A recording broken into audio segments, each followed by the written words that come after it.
In April 1945, the Second World War was nearing its conclusion. In Europe, Allied armies were driving ever further into Nazi Germany from the east and west, and victory was quite literally within their sights. For Adolf Hitler, once the triumphant master of an empire that stretched from the Pyrenees to the Volga, the writing was on the wall. Now a Berlin recluse in his underground bunker, surrounded by only his most loyal supporters, the Führer's every word still meant life or death for the German people and the millions of foreign slave labourers and concentration camp inmates in Nazi captivity.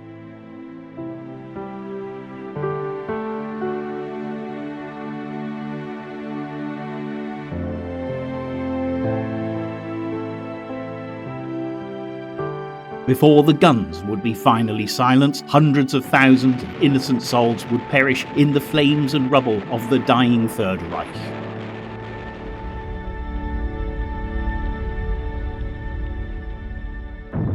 On the opposite side of the world, Hitler's Axis partner, Imperial Japan, had been left reeling by the Americans fighting out in the Pacific theatre of war. Sustained by the world's greatest economy, the reach and sheer power of the USA was by now simply staggering.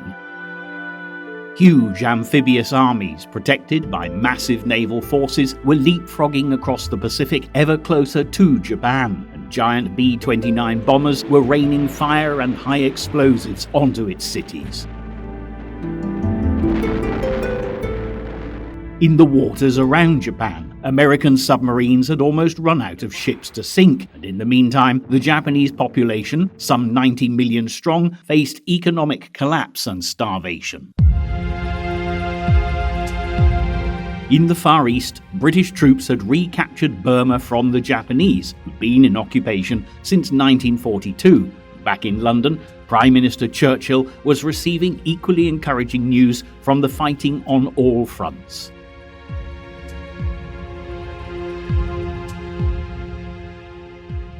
Even so, after 5 years of steering the nation through the stormy waters of war, Churchill was weary and anxious about the future. The old warrior was concerned that the British Empire, exhausted and financially drained by such lengthy fighting, would be sidelined as the endgame came into view by its more powerful American and Russian allies. Winston Churchill had undeniably given his all for king and country, and an Allied victory promised to be his finest hour. But he was wise to be cautious. Quite incredibly, his own future as the nation's Prime Minister was far from assured.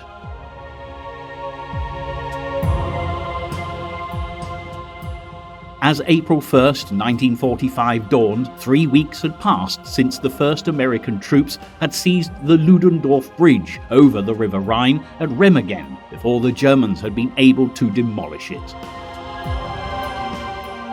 The rest of the 46 road and rail bridges that had spanned the Rhine had all been blown up.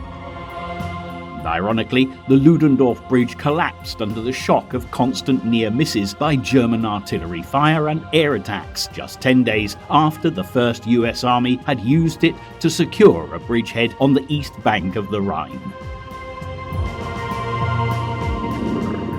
The Rhine was the only major natural obstacle between the armies led by General Dwight D. Eisenhower, the Allied Supreme Commander in Europe, and the rest of Germany. Once the Rhine had been crossed, the rest of the German nation would be accessible, and Eisenhower's troops might well have reached Berlin before the Red Army, who had been held up at the River Oder, 90 miles beyond the city, since the end of January. When Eisenhower had assumed total command of ground operations in September 1944, his land campaign in northwest Europe had its critics, one of the most vociferous being Field Marshal Sir Bernard Law Montgomery.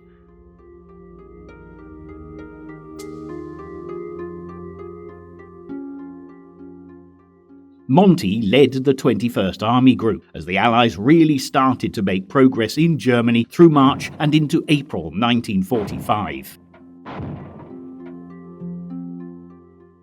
Charged with putting Operation Plunder into action, Montgomery's 21st Army Group saw Canadian, British and American troops cross the Rhine near Wesel. Montgomery's men captured all their objectives, sustaining only minor losses within hours. However, Operation Varsity, in which 2 Allied airborne divisions were dropped beyond the east bank of the Rhine, did not fare so well, suffering heavy casualties.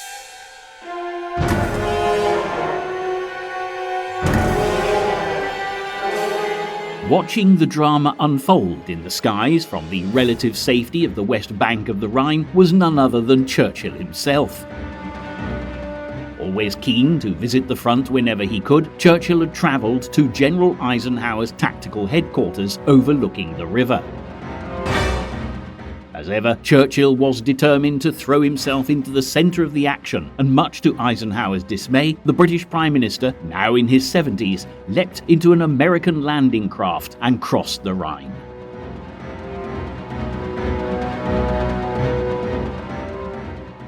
But Winston had more to contemplate than Eisenhower worrying about his personal safety, with the looming division of Europe into 2 rival ideological and military blocs.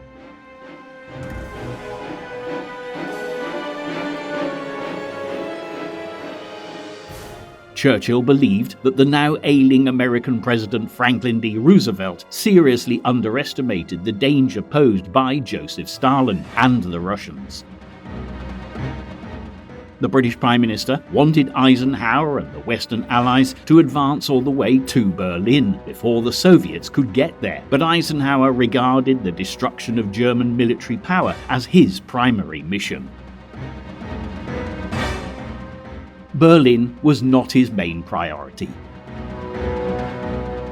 But for the time being, with German artillery spotters and snipers still active on the east bank of the Rhine, Eisenhower's immediate task was to persuade Churchill to return to the comparative safety of the West Bank before he got hurt.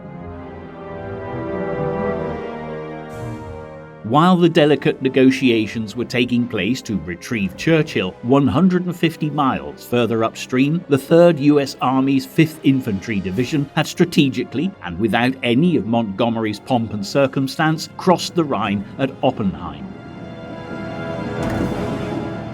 With little love lost between the 3rd US Army's commander, the flamboyant American General George Blood and Guts Patton, and Montgomery, and with old scores to settle, Patton would have been delighted to get across the Rhine before Monty's 21st Army Group. In fact, Patton managed to lead 5 divisions across the Rhine at Oppenheim, where there was little opposition, ensuring that the road to Berlin and victory in Europe was now wide open.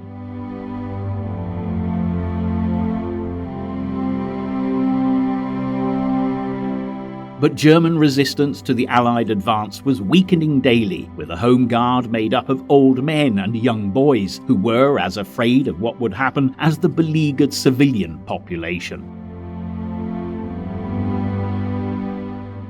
And worse was to come for them, because from the safety of his bunker beneath the Reich Chancellery building in Berlin, Hitler demanded that the battle should be conducted without consideration for our own population. Ordering the destruction of all industrial plants, the main electricity works, waterworks, gas works, together with all food and clothing stores to create a desert for the advancing Allies, Germany's Führer declared, "If the war is lost, the German nation will also perish. There is no need to consider what the people require for continued existence."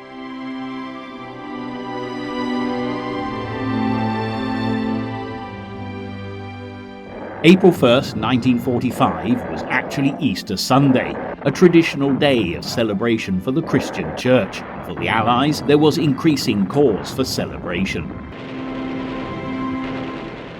As Montgomery's 21st Army Group advanced, they were flanked by the American 9th Army, forming the northern pincer of a giant encircling maneuver around the Ruhr, Germany's industrial heartland, while the 1st US Army formed the southern pincer.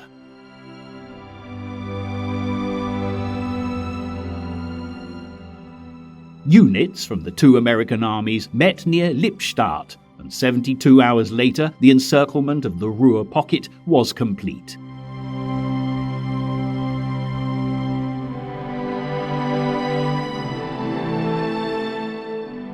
Within this slowly shrinking perimeter were the remnants of 21 divisions totaling 430,000 German soldiers of Army Group B, together with millions of tired, hungry and frightened German civilians and foreign slave labourers, all trapped and at the mercy of the Allies.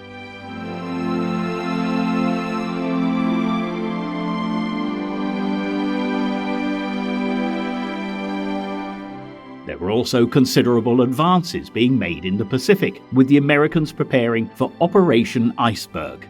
The target was Okinawa, only 340 miles from southern Japan, and the largest in the Ryukyu chain of islands. If an amphibious landing was successful, Okinawa would provide the Americans with a springboard for the final invasion of mainland Japan.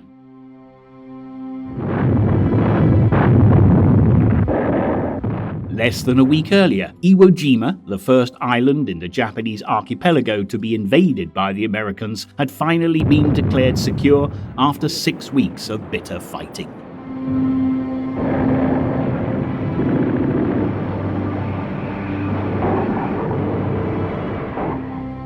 Immortalized by photographs and film showing US Marines and a US Navy medic raising the Stars and Stripes on top of Mount Suribachi 5 days after the first landings on February 19th, the Iwo Jima fighting had cost the lives of 6,825 American and 21,703 Japanese soldiers.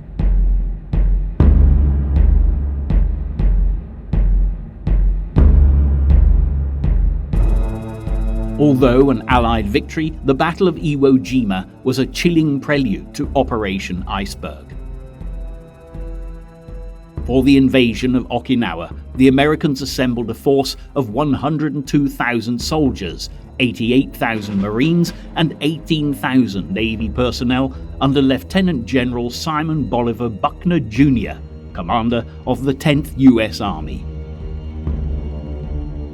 Supporting Buckner's troops was a massive fleet of 1,600 ships, including 40 aircraft carriers, 80 battleships, 32 cruisers, and 200 destroyers. The warships lying offshore and the carrier-borne aircraft were at battle stations, ready to blast Okinawa into submission.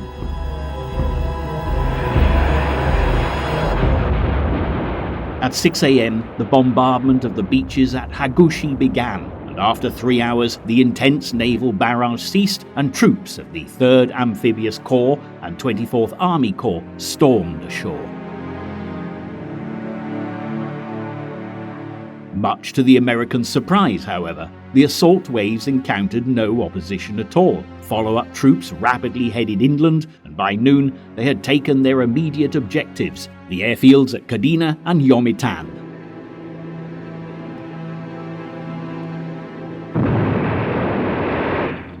By nightfall, the 10th Army had more than 60,000 men ashore, and the beachhead was now 9 miles wide. But the Japanese were nowhere in sight.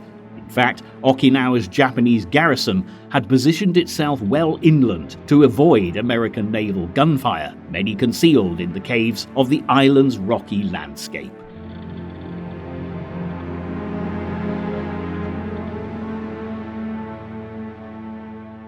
The Japanese 32nd Army defending the island was 120,000 strong, with 70,000 of them being regular army troops. They were good, battle-experienced men, but the remaining 50,000 were a mix of naval troops and locally conscripted islanders who were poorly trained and inadequately equipped. Even so, the Japanese had plenty of artillery, and the terrain, without a doubt, favoured a defensive position.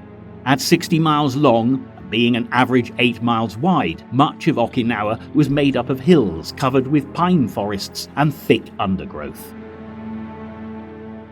Renowned for constructing strong and well-concealed defensive positions, the Japanese were ready and waiting for the enemy as the battle for Okinawa commenced. But by April 3rd, the Americans had reached the eastern shore, effectively splitting the Japanese forces on Okinawa in two.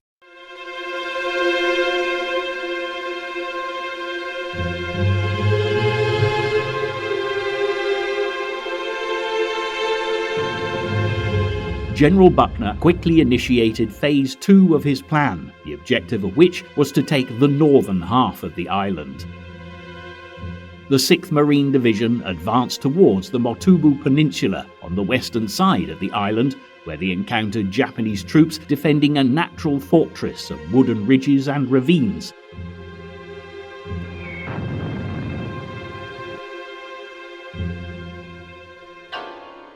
But by the 18th of April, the Marines had cleared the Motubu Peninsula.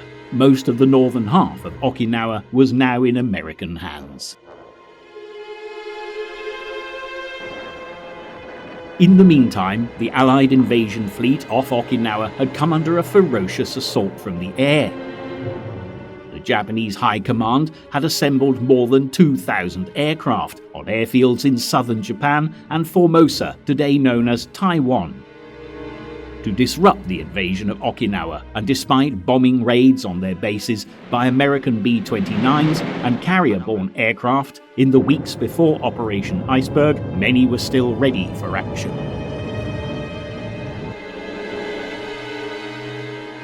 Leading the Japanese air onslaught were aircraft packed with bombs and aviation fuel flown by young pilots on a one-way suicide mission.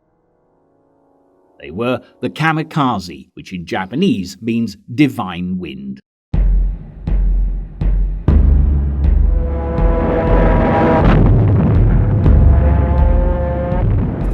In the 13th century, typhoons scattered and sank 2 Chinese fleets on their way to invade Japan. The Japanese called these storms the Divine Wind. Now the Japanese High Command hoped that another divine wind would scatter the American fleet off Okinawa.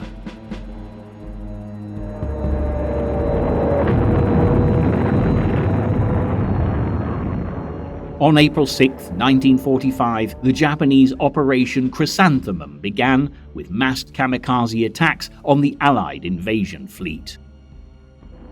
Although fired up with fanatical devotion to their emperor, most of the kamikaze pilots were novices, and Allied fighters managed to shoot dozens of them down, well before they had the chance to do any damage. But there were plenty of kamikaze who did succeed in breaking through, and for 2 days, anti-aircraft gunners on board Allied warships fought desperately to knock them out of the sky.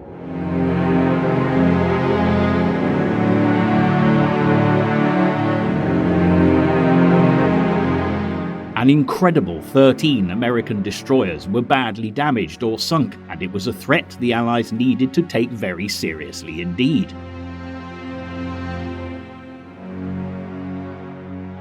In the next 3 months, hundreds more kamikaze pilots hurled their aircraft and themselves at Allied warships, and practically all of them, just as they had intended, lost their lives. By the time the fighting on Okinawa came to an end, the kamikazes had sunk 36 Allied vessels and badly damaged another 368. Most of the 4,907 American sailors killed and the 4,874 wounded during the invasion of Okinawa perished during kamikaze attacks. For the US Navy, these were grim statistics, while on Okinawa, the land battle was just beginning.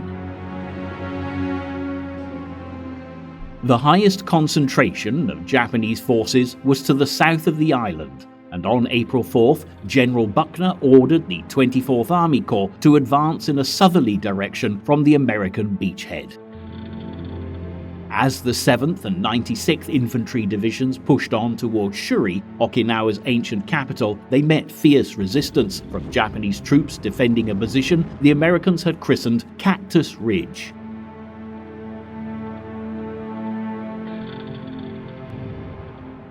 There was a bitter hand-to-hand struggle for Cactus Ridge. By April 9th, the Japanese had been toppled from their vantage point, but at a high price, with 1,500 American casualties. But the way to Shuri was still barred by Japanese defenders along the Kakutsu Ridge, and the fierce fighting continued until superior American firepower forced the island's defenders to call off further attacks. Even so, Buckner's advance had stalled, and the fight for Okinawa was anything but over.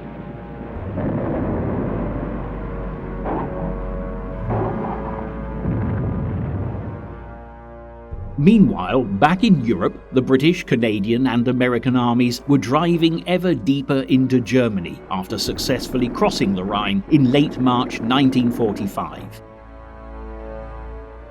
In contrast to the bloodletting in the Pacific, their casualties were light. Most German troops they encountered were keener to give up rather than fight.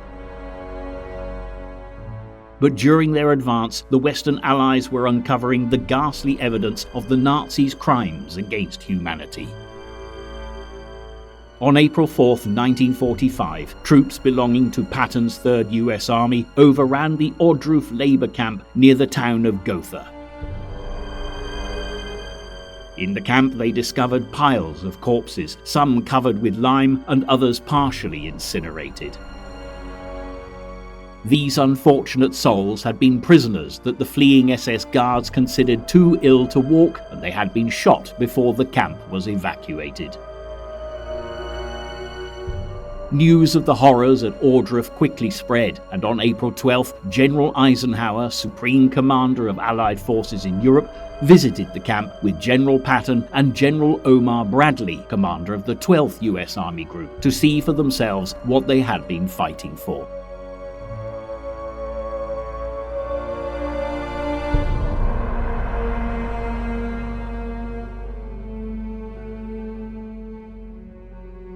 But worse was still to come, and as advance units of the 3rd US Army entered another much larger camp outside the city of Weimar at Buchenwald, despite the horror of the situation, they were at least able to liberate 21,000 sick and starving inmates.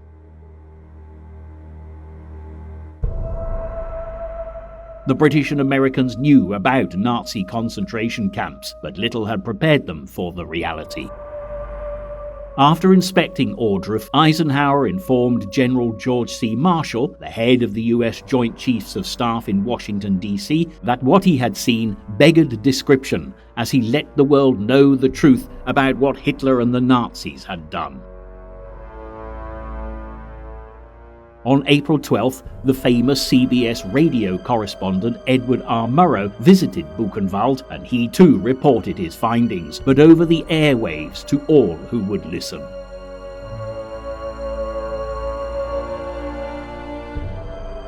Buchenwald was not an extermination camp, but for the 238,000 prisoners from all over Europe and the Soviet Union who passed through its gates from July 1938 to April 1945, it was a place of terror and death. 56,000 inmates are believed to have perished in the camp. Eisenhower did all that he could to publicize the dreadful conditions inside Ohrdruf and Buchenwald. Being of German ascendancy himself, he was determined to confront the German people with their collective responsibility for these appalling crimes. The Americans forced inhabitants from the districts surrounding the camp to come and witness the atrocities committed in their name and walk past the piles of emaciated bodies awaiting cremation at the camp furnace. On Buchenwald's parade ground, the German civilians were also shown an appalling and truly bizarre collection of trophies collected by the SS.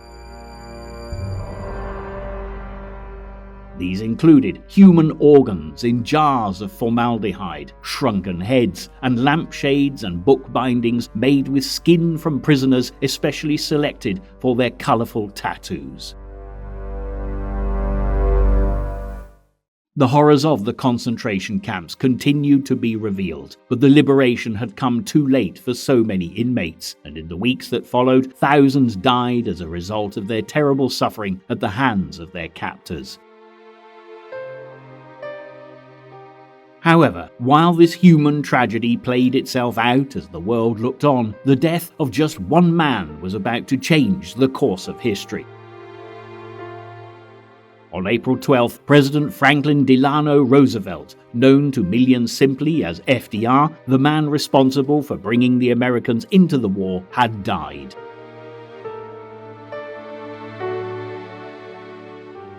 Paralyzed with polio since his late 30s and under immense pressure as America's president since 1933, through the Great Depression and then the war, Roosevelt's health had been deteriorating for some time.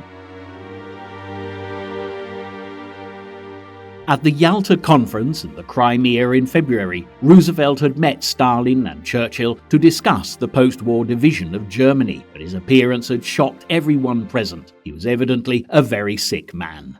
On returning to the United States, the president addressed the US Congress. Although too ill to stand, he spoke while seated. We haven't won the wars yet. The main theme of his speech was his vision for the United Nations organization. He said, "The Crimean Conference ought to spell the end of a system of unilateral action, the exclusive alliances, the spheres of influence, the balances of power, and all the other expedients that have been tried for centuries and have always failed. We propose to substitute for all these a universal organization in which all peace-loving nations will finally have a chance to join."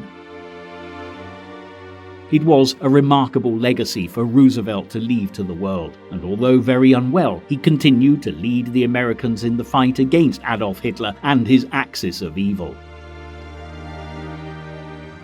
At the end of March, Roosevelt traveled to Warm Springs, Georgia, to prepare for the International Conference in San Francisco, at which the United Nations organization would be created, but during April the 12th, he complained of a terrible headache.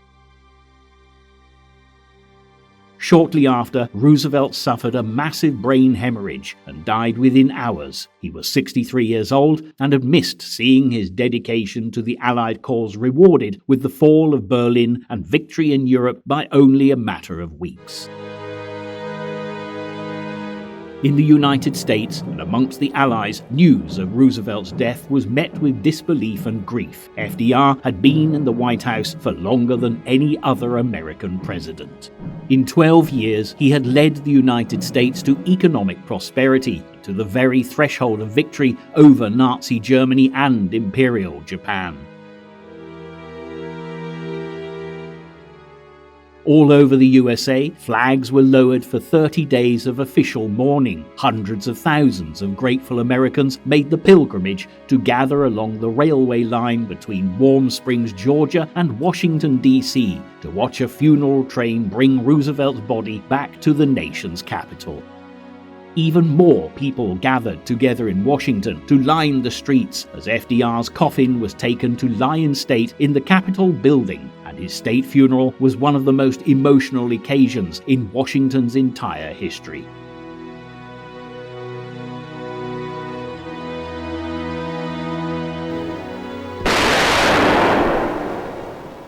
But there was still a war to be won, and America turned hopefully to the new president, 60-year-old ex-US Senator Harry S. Truman, yet a relatively unknown figure on the international stage.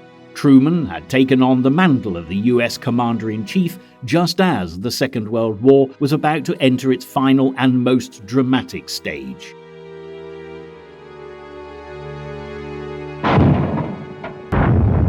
In Germany, the British Second Army was making rapid progress towards the Danish frontier and the Baltic, while the 12th US Army Group were busy completing operations around the Ruhr pocket.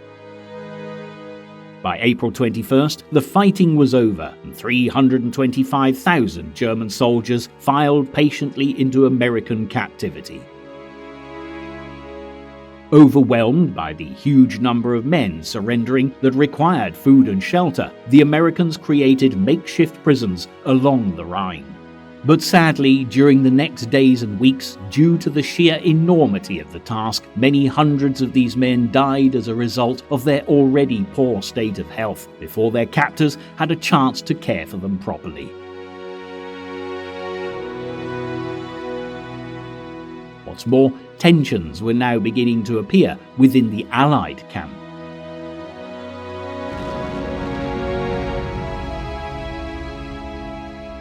Winston Churchill and the British were in favour of pushing ahead to take Berlin before the Russians could get there, but Eisenhower and the Americans favoured a policy of crushing all further German armed resistance first.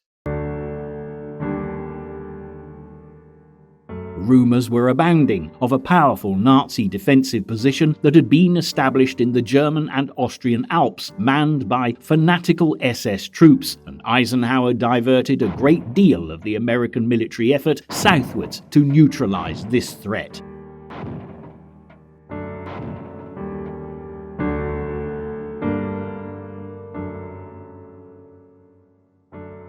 On April 11th, leading units of the US Ninth Army that had reached the River Elbe, the last major natural obstacle before Berlin, were ordered to halt.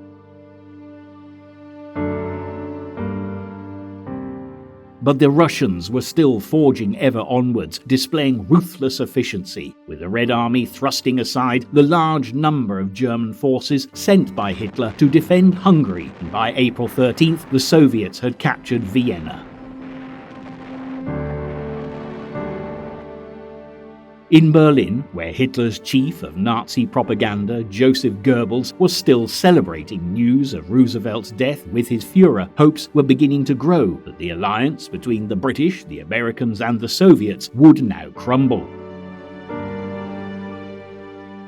However, despite differences of opinion about what should happen after the war, all three of these major players were ready to end Hitler's reign of terror once and for all. On April 16th, Stalin's long-awaited offensive on the Oder-Neisse River line, 90 miles east of Berlin, began in earnest. The Russian Red Army had three main objectives. The first was to capture Berlin. The second was to seize any material and any remaining scientific personnel connected with the Nazi atom bomb program, and last but not least, to snatch as much German territory as possible in the process.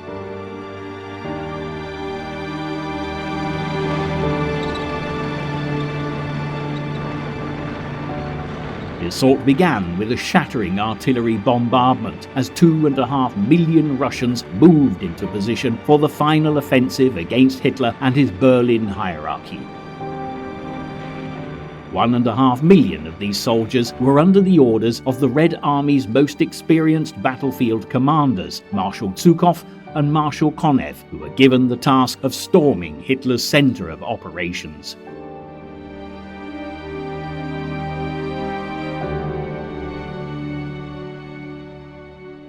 They outnumbered German ground forces by nearly 3-1, the artillery by 4-1, and tanks and other armoured fighting vehicles by nearly 6-1.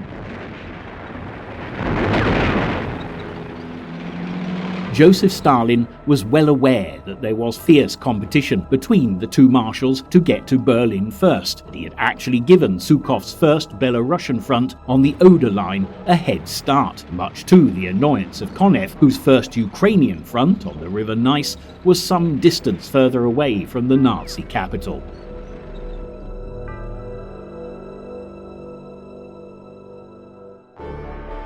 But Zhukov did not have things all his own way, as directly in front of his troops were the Seelau Heights, the most heavily defended sector of the German front line that lay 10 miles beyond the River Oder. After 4 days of extremely fierce and bloody fighting, the heights were finally cleared, while by April 19th, Konev's first Ukrainian front had managed to break free of the Neisse line, finding themselves advancing quickly through open country.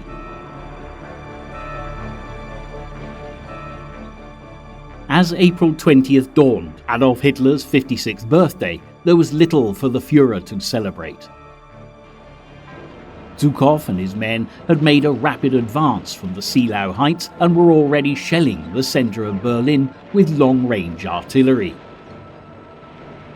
As the day progressed, the Soviet forces enveloped the Nazi capital to the north and south, and over the next 48 hours began to steadily tighten their grip on the city.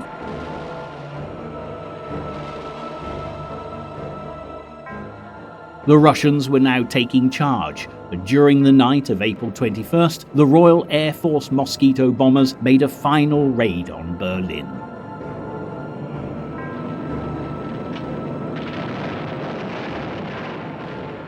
At precisely 8:30 a.m. the very next day, the Soviet commanders gave the order, "Open fire," at the capital of fascist Germany. By April 23rd, Berlin had in effect been isolated by the Russians.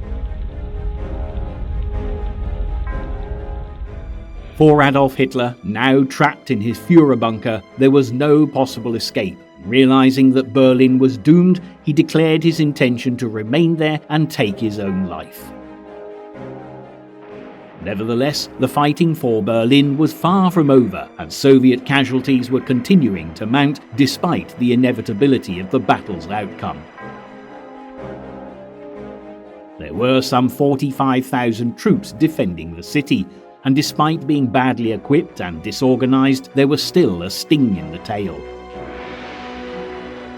Some belonged to the Waffen-SS, the combat arm of the SS only open to those classed by Hitler's racial purity regime as being true Aryans, while others were French volunteers from the Charlemagne division. Their ranks were reinforced by thousands of poorly armed members of the Volkssturm, conscripted males between the ages of 16 and 60 who were not already serving in the German Home Guard, as well as members and Hitler Youth volunteers. A separate detachment of 2,000 Waffen-SS soldiers had been put in charge of defending the Führer bunker and the rest of the government district, but there was little even they could do against the Russian onslaught.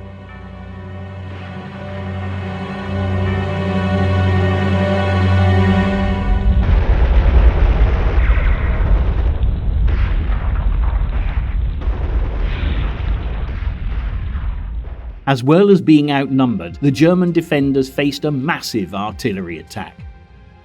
The Russians were well equipped with Katyusha rockets, which were self-propelled from mobile launchers. These rockets, named after a popular Russian wartime song about a girl called Katyusha, could be devastating. The Soviet troops were quickly blasting their way into the center of Berlin. Their main target was the old German parliament building, the Reichstag, but across the entire city there was fierce house-to-house and hand-to-hand fighting. The fighting ebbed and flowed with each Red Army attack and German counter-offensive. However, in the heat and fury of combat, nobody was taking any prisoners on either side. The action was not only confined to Berlin.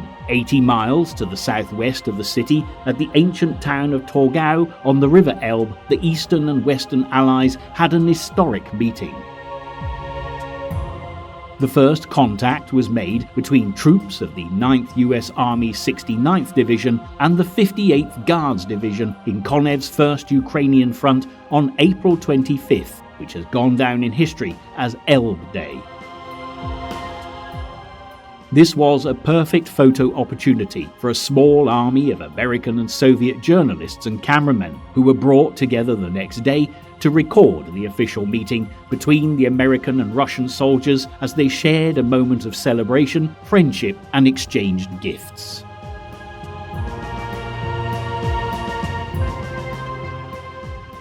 However, despite the outward appearance of unity, the tensions between the Allies were growing. Immediately after the photos had been taken, the Americans returned to their side of the Elbe and stayed there. This was much against the wishes of General Bill Simpson, the 9th US Army commander, who wanted to continue the push towards Berlin, but Eisenhower had already rejected this, electing to leave the way clear for the Russians. This was because when Roosevelt, Churchill and Stalin had agreed the plans for restructuring post-war Europe at the Crimean Conference, Berlin would be located deep within the Soviet zone. There was literally nothing to be gained, and keeping US casualties to a minimum was obviously a major consideration, especially after the Americans' terrible losses at the Battle of the Bulge. Also, the risk of incurring casualties as a result of Soviet friendly fire in the chaos of the battle-torn streets of Berlin was simply not worth taking, so the Red Army continued its remorseless progress. By April 29th, the Russians were within a mile of the Führer bunker, and as the news reached Hitler, he was also told that the Italian fascist dictator Benito Mussolini was dead. After attempting to escape to Switzerland with his mistress Clara Petacci, Mussolini had been captured and the pair were executed, and their mutilated bodies put on display before the vengeful crowds. For Hitler, there was no escape, and rather than face the same fate as Mussolini, the Führer took control of his ultimate destiny. He put his affairs in order, signed his last will and testament, and married his mistress Eva Braun. Hitler's dream of a 1,000-year Reich was over, and on April 30th, with the Russians getting ever closer, the newlyweds committed suicide, and afterwards their bodies were taken out of the Führer bunker and burnt by SS bodyguards in the garden of the Reichschancellery. As 10,000 desperate German troops continued defending Berlin's battered government district to the last, on May 1st, the Reichstag, the most traditional symbol of German power, finally fell to the Soviets. While the Russian soldiers flew the red flag from its battered roof, Hitler's heir apparent, Joseph Goebbels, took drastic and tragic action, killing each of his 6 children before he and his wife committed suicide. Hitler had ordered Goebbels to flee if Berlin was captured, but for the first time, the Führer's most loyal supporter disobeyed the man he had devoted his life to serving. Things were by this time moving at a dramatic pace, and on May 2nd, the commander of the Berlin garrison, General Helmuth Weidling, capitulated to the Russians, and within hours, all the guns in the city had fallen silent. The Soviets took nearly 500,000 German prisoners, but there are no accurate figures for the many thousands of soldiers and civilians who perished. However, Eisenhower's determination to keep US troops out of the battle for Berlin proved to be well-founded, as the Red Army counted the cost. At least 81,000 Soviet soldiers were killed during the fighting in and around the city, while sustaining another 280,000 casualties.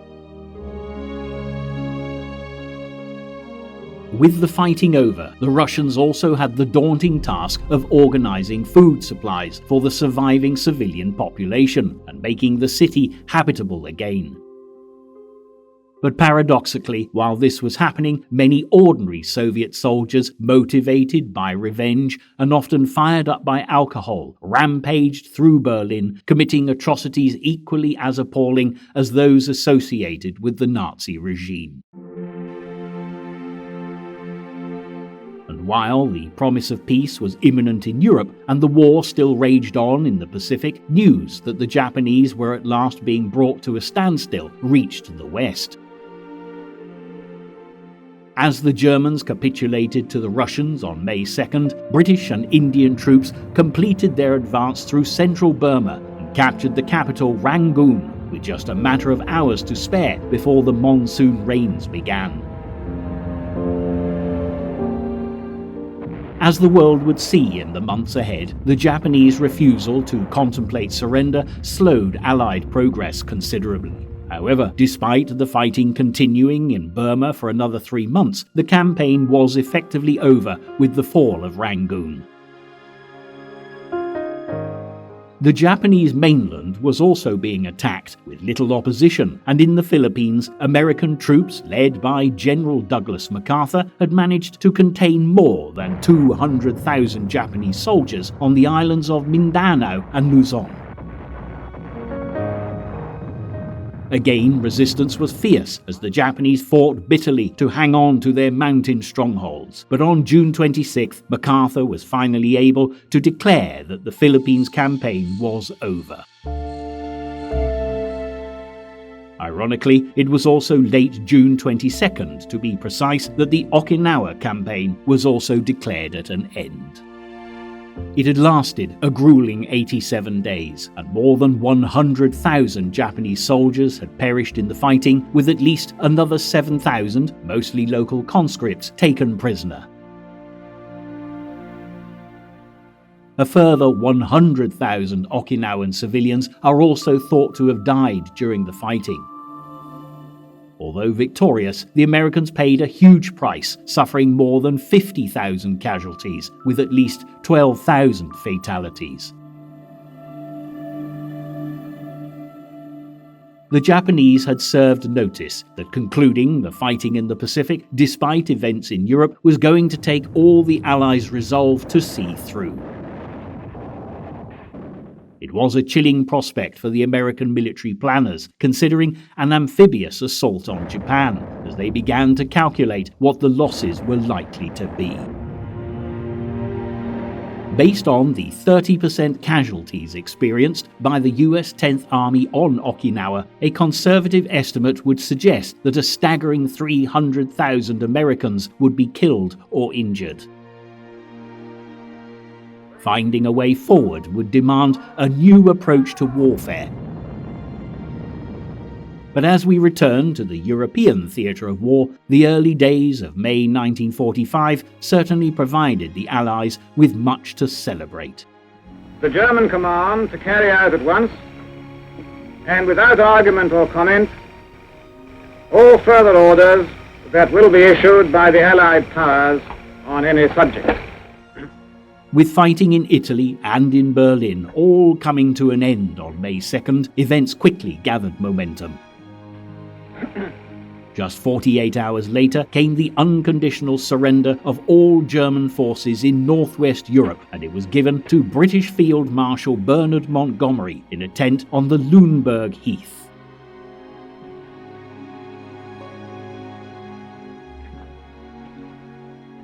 Everything was now in place for the war in Europe to be concluded.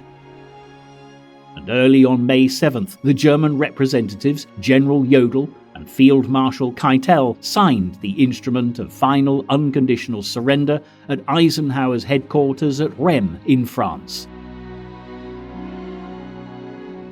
It was agreed that at 23:01 hours Central European Time on May 8th, all forces under German control would stop fighting.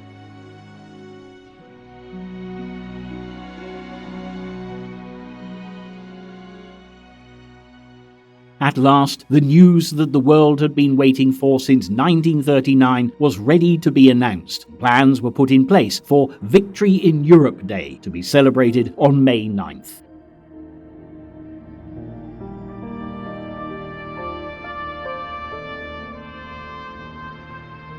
However, good news travels fast because by the 8th, rumours of the imminent end to the fighting in Europe prompted celebrations in Great Britain, on the streets of London and throughout the nation. Fueled by the tide of public excitement, at 3 p.m, Prime Minister Winston Churchill once more broadcast to the British people, "Hostilities will end officially at 1 minute after midnight tonight, but in the interests of saving lives, the ceasefire began yesterday to be sounded all along the front."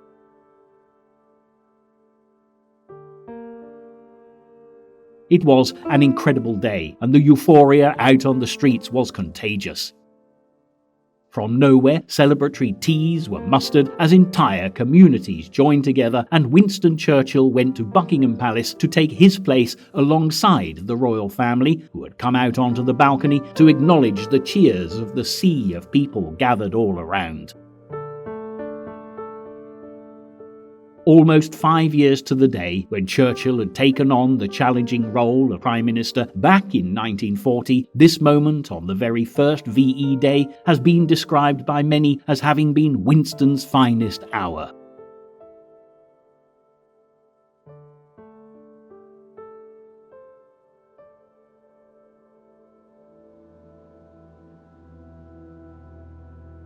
However, it wasn't only Winston Churchill and the people of Britain celebrating the news of Hitler's demise and the fall of the Nazis.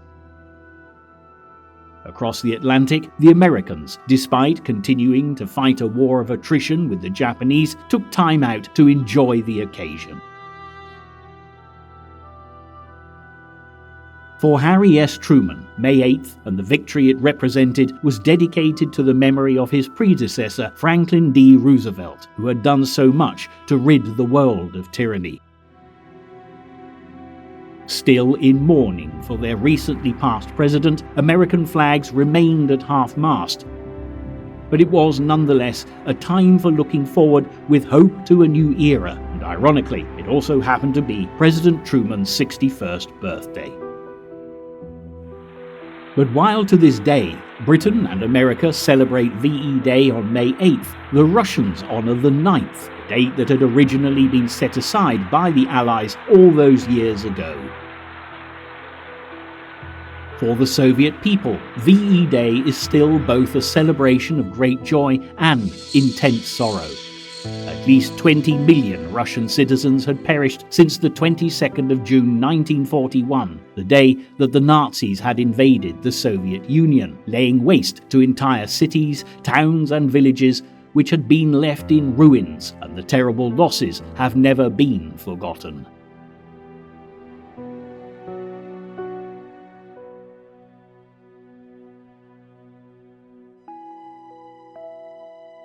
Across Europe, nations were liberated, from the British Channel Islands to the Greek islands in the Aegean Sea. Dunkirk, Saint-Nazaire and La Rochelle all gained their freedom, as did Norway and Denmark. Even the strip of territory stretching from the western Netherlands to Czechoslovakia, still under Nazi control, was handed back as German troops capitulated to local Allied forces, fleeing west wherever possible to avoid capture by the vengeful Soviets. The final act in the destruction of Nazi Germany took place on the 23rd of May, when British troops arrested Admiral Dönitz at his Flensburg headquarters near the Danish border. From this point onwards, the major Allied powers, Great Britain, the United States, the Soviet Union and France, ruled supreme over Hitler's now disbanded German Empire, but the question of what next needed a definitive answer. Always eloquent in his VE Day broadcast, Churchill had expressed what the rest of the world was thinking. We may allow ourselves a brief period of rejoicing, but let us not forget for a moment the toil and effort that lie ahead. Japan, in all her treachery and greed, remains unsubdued. Yet it was Harry S. Truman who had the technology within his grasp to force the Japanese to surrender, and after just weeks in office, the responsibility for launching a nuclear attack on Japan rested very firmly on the new president's shoulders.